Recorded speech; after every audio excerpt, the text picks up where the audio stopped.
Hi friends, ಇವತ್ತೊಂದು ಒಳ್ಳೆ recipe ಮಾಡುವ ಅಂತ ಇದ್ದೀನಿ. ನೋಡಿ ಎಂಥ ರೆಸಿಪಿ ಮಾಡೋದು ಅಂತ ನಾನು ಹೇಳ್ತಾ ಹೋಗ್ತೀನಿ, ನೀವು ನೋಡ್ತಾ ಹೋಗಿ. ಒಂದು ಬಾಣಲೆಯಲ್ಲಿ ಸ್ವಲ್ಪ ಒಂದು ನೀರುಳ್ಳಿ ಇಟ್ಕೊಂಡಿದ್ದೀನಿ. ಒಂದು ನೀರುಳ್ಳಿ, 2 ಕಾಳು ಇದು ಬೇರೆ ಸೊಪ್ಪು ಹಾಕಿ ಎಣ್ಣೆ ಹಾಕಿ ಮಾಡ್ತಾಯಿದ್ದೀನಿ. ನಾನು ಮೊಳಕೆ ಕಾಳಿನ ಗೊಜ್ಜು ಮಾಡ್ತಾಯಿದ್ದೀನಿ. ಮೊಳಕೆ ಕಾಳಿನ ಮೆಂತ್ಯ ಗೊಜ್ಜು ಮಾಡ್ತಾಯಿದ್ದೀನಿ. ಅದಕ್ಕೆ ನೋಡಿ ಒಂದು ಬೌಲ್ ಮೆಂತ್ಯ ನೆನೆಸಿಟ್ಟು ಮೊಳಕೆ ಮಾಡ್ಕೊಂಡಿದ್ದೀನಿ. ಮೊಳಕೆ ನೋಡಿ ಅದು ಹುರುಳಿ ಕಾಳ್ದಾಗ ಕಾಣ್ತಾ ಉಂಟು. ಅದಕ್ಕೆ ಒಂದು ಒಗ್ಗರಣೆ ಕೊಟ್ಕೊಂಡು ಅದನ್ನು ಬೇಯಲಿಕ್ಕೆ ಹಾಕುವ. ಈಗ ಅದನ್ನು ಬೇಯಲಿಕ್ಕೆ ಹಾಕಿ ಚೆಂದ ಮಾಡಿ ಸ್ಲೋ ಗ್ಯಾಸಲ್ಲಿ ಎಣ್ಣೆಯಲ್ಲಿ ಸ್ವಲ್ಪ ಫ್ರೈ ಮಾಡುವ. ಹೀಗೆ ನೋಡಿ ಒಂದು ಸ್ವಲ್ಪ ಹೊತ್ತು ಫ್ರೈ ಮಾಡಿದರೆ ಸಾಕು. ಹೀಗೆ ಫ್ರೈ ಮಾಡಿಕೊಂಡು ಅದಕ್ಕೆ ಸ್ವಲ್ಪ ಅದರ ನೀರು ಸ್ವಲ್ಪ ಆರುವರೆ ಸ್ವಲ್ಪ ಇದು ಮಾಡುವ. ಚೆಂದ ಮಾಡಿ, ಇದು ಹೆಲ್ತಿಗೆಲ್ಲ ತುಂಬ ಒಳ್ಳೆಯದು. ಹಾಗಾಗಿ ಇದನ್ನೊಂದು ಮಾಡುವ ಅಂತ ನೋಡ್ಕೊಂಡಿದ್ದೀನಿ. ಸ್ವಲ್ಪ ಚೆಂದ ಮಾಡಿ ಫ್ರೈ ಮಾಡಿ ಒಂದು 5 ನಿಮಿಷ ಮುಚ್ಚಿಡುವ ಬೇಯಲಿಕ್ಕೆ. ಅಲ್ಲೇ ಎಣ್ಣೆಯಲ್ಲಿ ಸ್ವಲ್ಪ ಇದಾಗಲಿ. ಇದು ನಮಗೆ ಡಯಾಬಿಟಿಸ್ ಇದ್ದವರಿಗೆ ಎಲ್ಲರಿಗೂ ಸಹ ಆಗ್ತದೆ, ಕೈ ಗೊತ್ತಾಗೋದಿಲ್ಲ. ಚಪಾತಿ ದೋಸೆಗೆಲ್ಲ ಆಗ್ತದೆ. ಹಾಗೆ ನಾನು ಒಂದು ಲಿಂಬೆ ಗಾತ್ರದ ಒಂದು ಹುಳಿ ತಗೊಂಡು ನೀರಲ್ಲಿ ನೆನೆಸಿಟ್ಟಿದ್ದೀನಿ. ಅದನ್ನು ಚೆಂದ ಮಾಡಿ ಇದು ಮಾಡಿ ಹುಳಿ ತೆಗೆದಿಟ್ಕೊಳ್ಳೋ. ಹುಳಿ ನೀರು ಮಾತ್ರ ಬೇಕು ನಮಗೆ, ಹುಳಿ ಸಹ ಬಿಸಾಡಲಿಕ್ಕಿಲ್ಲ, ಅದು ಸಹ ಬೇಕು. ಅದನ್ನು ಚೆಂದ ಮಾಡಿ ನೋಡಿ. ಈಗ ಹುಳಿ ತೆಗೆದು ಅದರದ್ದು ಹುಳಿ ನೀರು ಮಾತ್ರ ಸ್ವಲ್ಪ ಒಂದು ಅರ್ಧ ಲೋಟದಷ್ಟು ತೆಗೆದು ನಾವು ಮೆಂತ್ಯ ಒಟ್ಟಿಗೆ ಬೇಯಲಿಕ್ಕೆ ಹಾಕ್ಲಿಕ್ಕೆ ಉಂಟು. ಈ ಹುಳಿ ಬಿಸಾಡಲಿಕ್ಕಿಲ್ಲ, ಇದು ಬೇಕು ತೆಗೆದಿಟ್ಕೊಳ್ಳುವ. ಅದರಲ್ಲಿ ಕಸ ಏನಿದೆ ಇದ್ರ ತೆಗೆದಿಟ್ಕೊಂಡು ಈ ಹುಳಿಯನ್ನು ಮಾತ್ರ ನೀರು ಮಾತ್ರ ಬೇಕು. ಇದನ್ನು ತೆಗೆದು ನಾವು ಈಗ ಮೆಂತ್ಯ ಬೇಯಲಿಕ್ಕೆ ಇಟ್ಟಿದ್ದೀವಲ್ಲ ಅದಕ್ಕೆ ಹಾಕುವ. ಅದಕ್ಕೆ ಹಾಕಿ ಹುಳಿ ಹಾಕಿದ ತಕ್ಷಣ ಅದರ ಕೈ ಎಲ್ಲ ಇರುತ್ತಲ್ಲ ಅದೆಲ್ಲ ಬಿಟ್ಕೊಳ್ಳುತ್ತೆ ಅಂತ ಇದು ಮಾಡೋದು. ಅದಕ್ಕೆ ಸ್ವಲ್ಪ ರುಚಿಗೆ ತಕ್ಕಷ್ಟು ಉಪ್ಪು ಹಾಕಿ ಇದನ್ನು ಸೈಡಲ್ಲಿ ಸ್ಲೋ ಗ್ಯಾಸಲ್ಲಿ ಬೇಯಲಿಕ್ಕೆ ಇಟ್ಕೊಳ್ಳುವ. ಇದನ್ನು ಚೆಂದ ಮಾಡಿ, ಏಕೆಂದರೆ ಇದು ಕೈ ಬಿಡಬೇಕಾದ್ರೆ ಅದಕ್ಕೆ ಸ್ವಲ್ಪ ಹುಳಿ ಮತ್ತು ಉಪ್ಪು ಸೇರಬೇಕು. ನೋಡಿ ಈಗ ಮಿಕ್ಸ್ ಮಾಡಿ ಅದನ್ನಲ್ಲೇ ತೆಗೆದು ಮುಚ್ಚಿ ತೆಗೆದಿಡುವ. ನಮಗೆ ಅನ್ನಕ್ಕೆ ಎಲ್ಲದಕ್ಕೂ ಸಾಕ್ತದೆ, ಚಪಾತಿಗೆ, ದೋಸೆಗೆ ಮತ್ತು ಈ ಗಂಜಿ ಊಟಕ್ಕೆ ಎಲ್ಲದಕ್ಕೂ ಸಾಕ್ತದೆ. ಇದು ಮೆಂತ್ಯ ಗೊಜ್ಜು ಅಂತ ಹೇಗೆ ಗೊತ್ತಾಗೋದೇ ಇಲ್ಲ, ಹಾಗೆ ಆಗ್ತದೆ. ಇದು ಅಷ್ಟು ಚೆಂದ ಆಗ್ತದೆ. ಈಚೆ ನಾವು ಒಂದು ಮಸಾಲೆ ಮಾಡ್ಕೊಳ್ಳುವ. ಅದಕ್ಕೆ ಒಂದು 2 ಸ್ಪೂನ್ ಎಣ್ಣೆ ಅಷ್ಟು ಹಾಕುವ. ಅದಕ್ಕೆ ಎಣ್ಣೆ ಹಾಕ್ಕೊಂಡು ಸ್ವಲ್ಪ ಬಿಸಿ ಆಗಲಿ ಎಣ್ಣೆ. ಅದಕ್ಕೆ ಒಂದು 4 ರಿಂದ 5 ನಿಮಗೆ ಮಸಾಲೆಗೆ ಎಷ್ಟು ಬೇಕು ಅಷ್ಟು ಮೆಣಸು ಹಾಕ್ಕೊಳ್ಳಿ. ಖಾರ ಬೇಕಿದ್ರೆ ಸ್ವಲ್ಪ ಜಾಸ್ತಿ ಹಾಕ್ಕೊಳ್ಳಿ, ಖಾರ ಬೇಡದಿಲ್ಲದೆ ಸ್ವಲ್ಪ ಕಮ್ಮಿ ಹಾಕ್ಕೊಳ್ಳಿ.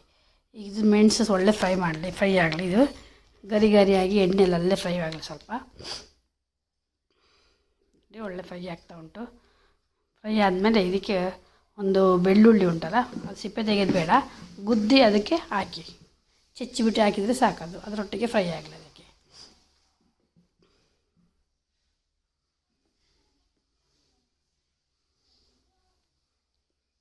ಇದೀಗ ಫ್ರೈ ಆಗಿದೆ. ಇದು ಈಗ ಫ್ರೈ ಆದಮೇಲೆ ಇದಕ್ಕೆ ಎಂತ ಮಾಡೋದು ನಾವು, ಈಗ ಇದಕ್ಕೆ ಒಂದು ನೀರು ಒಂದು ಅರ್ಧ, ದೊಡ್ಡದಾದರೆ ಅರ್ಧ ಹಾಕಿ, ಚಿಕ್ಕದಾದರೆ ಒಂದು ನೀರುಳ್ಳಿ ಹಾಕಿ ಅದರೊಟ್ಟಿಗೆ ಅದು ಫ್ರೈ ಆಗಲಿ. ಇದನ್ನು ಸಹ ಅದರೊಟ್ಟಿಗೆ ಫ್ರೈ ಮಾಡಿಬಿಡುವ.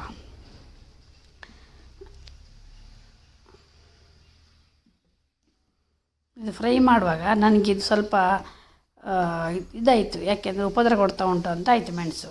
ಅದಕ್ಕೆ ನಾನು ಎಂತ ಮಾಡಿದೆ ಗೊತ್ತುಂಟ, ಮೆಣಸನ್ನೆಲ್ಲ ತೆಗೆದುಬಿಟ್ಟೆ. ಯಾಕೆಂದರೆ ಅದು ನೀರುಳ್ಳಿ ಕಾಯಲಿಕ್ಕೆ ಇದು ಡಿಸ್ಟರ್ಬ್ ಮಾಡ್ತಾ ಉಂಟು ಅಂತ ಆಯಿತು.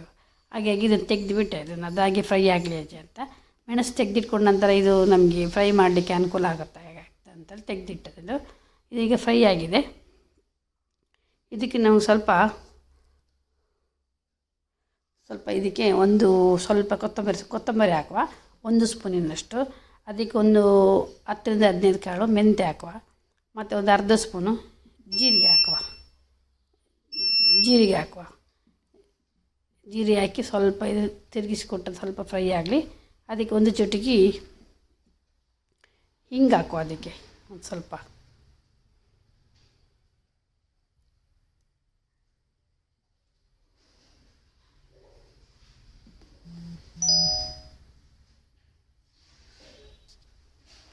ಹಿಂಗೆ ಹಾಕಿ ಅದನ್ನು ಚೆಂದ ಮಾಡಿ ಇದು ಫ್ರೈ ಮಾಡುವ. ಸ್ವಲ್ಪ ಇದು ಫ್ರೈ ಮಾಡಿ ಅದು ಹಿಂಗು ಮತ್ತು ನಾವು ಹಾಕಿದ್ದು ಮಸಾಲೆ ಪದಾರ್ಥ ಎಲ್ಲ ಸ್ವಲ್ಪ ಬಿಸಿಯಾಗಿ ಫ್ರೈ ಆಗಲಿ.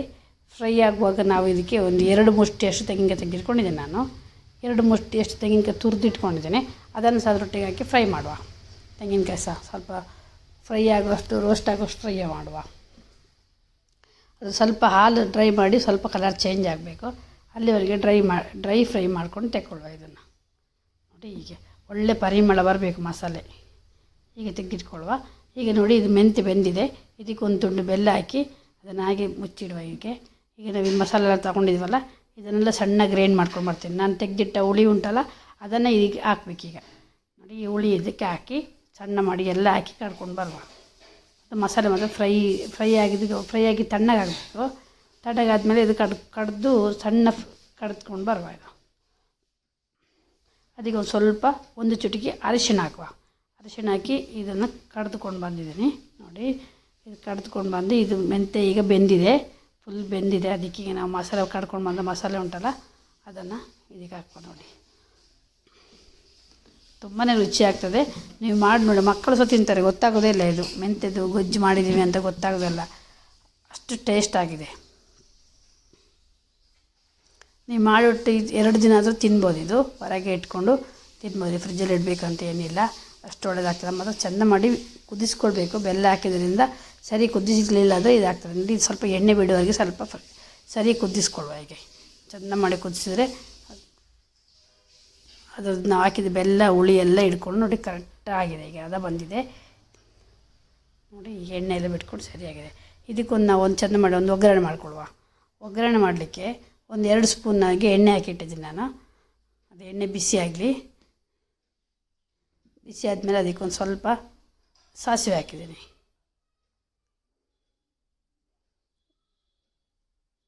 ಸಾಸಿವೆ ಚಟಪಟ ಆಗ್ತಾ ಉಂಟು.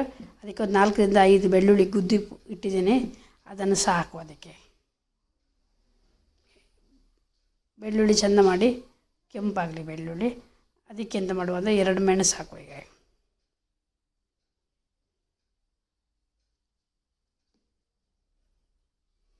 ಬೆಳ್ಳುಳ್ಳಿ ಕೆಂಪಾಗೋರು ಕಾಯಬೇಕು.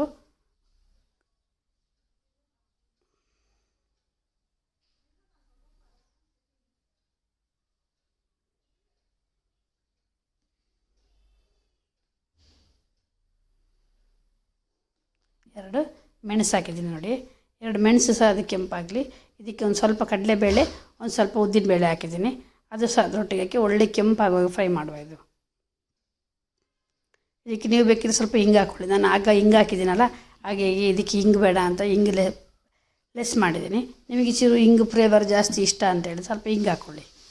ಹಿಂಗೆ ಹಾಕ್ಕೊಂಡು ಒಳ್ಳೆ ಫ್ರೈ ಮಾಡಿಕೊಂಡು ನಾವು ಪದಾರ್ಥಕ್ಕೆ ನಾವು ಗೊಜ್ಜು ಮಾಡಿಟ್ಟಿದ್ದೀವಲ್ಲ ಆ ಗೊಜ್ಜಿಗೆ ಹಾಕುವ. ಬಿಸಿ ಬಿಸಿ ಊಟದ ರೈಸ್ ಒಟ್ಟಿಗೆ ನಮಗೆ ಊಟ ಮಾಡಲಿಕ್ಕೆ ಸೂಪರಾಗಿದೆ. ಒಂದು ಮೆಂತ್ಯ ಕಾಳಿನ ಗೊಜ್ಜು ಸೂಪರಾಗಿದೆ. ಮೊಳಕೆ ಕಟ್ಟಿದ್ದರಿಂದ ಅದರದ್ದು ಇನ್ನೂ ಸ್ವಲ್ಪ ತಂಪು ಜಾಸ್ತಿ ಆಗಿದೆ, ನಮಗೆ ಹೆಚ್ಚು ಬೆನಿಫಿಟ್ ಅಂತಲೇ ಹೇಳ್ಬೋದು. ನೀವು ಮಾಡಿ ನೋಡಿ ಹೇಗಾಗಿದೆ ಅಂತ ಹೇಳಿ.